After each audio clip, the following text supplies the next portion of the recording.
Sudah cukup pasti sekolah-sekolah yang bernaung di bawah yayasan keagamaan seperti NU, Muhammadiyah, KWI, PGI, dan lain-lain, itu mengemban misi sosial kemanusiaan untuk kepentingan nirlaba. Justru harus disupport oleh pemerintah, bukan dipajaki. Maka yang seperti ini tentu tidak akan menjadi sasaran pengenaan PPN. Terkait mana secara spesifik yang dapat dikenai, meskipun kita punya klasifikasi atau punya keyword petunjuk bahwa nanti yang murni komersial yang akan dipajaki, tetapi detailnya tentu tidak bisa disampaikan saat ini karena justru kami hanya menyediakan ruang. Ada fakta yang harus direspon, ada rancangan kebijakan, bagaimana nanti menyusun skema yang lebih tepat, kita akan komunikasikan dengan para pelaku di bidang pendidikan, juga nanti dengan stakeholders lain, misalnya Komisi 10 di DPR, dan juga organisasi yang mengelola sektor pendidikan ini, Mbak Aneka. Baik, apakah ini artinya untuk yayasan-yayasan keagamaan seperti kita tahu ada Yayasan Buddha yang juga memiliki sekolah suci begitu di Pantai Indah Kapuk, juga ada Yayasan Katolik untuk Canisius College, ini juga tidak akan dikenakan pajak PPN seperti itu? Ya, menurut kami pendidikan seperti ini justru harus disupport karena mereka membantu negara mencerdaskan warga negara.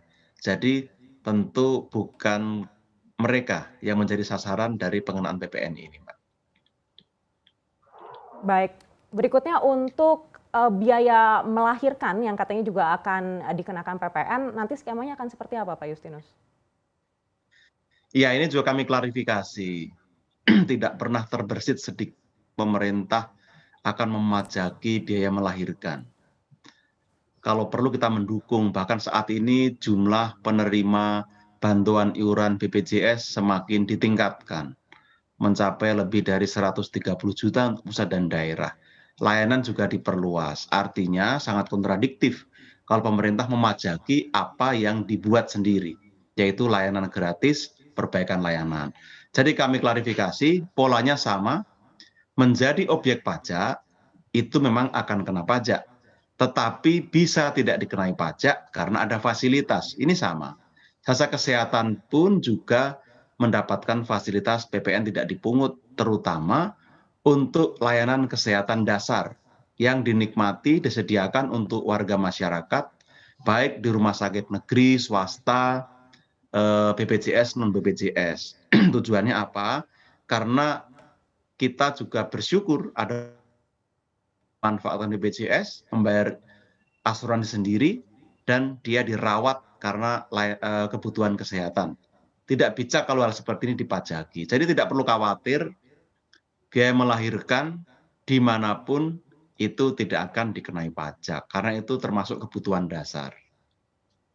Baik, mungkin kita perjelas sedikit Pak Justinus, mungkin untuk PPN untuk biaya sekolah ini, artinya klasifikasinya nanti akan didasari pada yayasan seperti apa dan misi sosialnya begitu, dan tidak akan ada klasifikasi terkait dengan pendapatan sekolah itu sendiri begitu ya?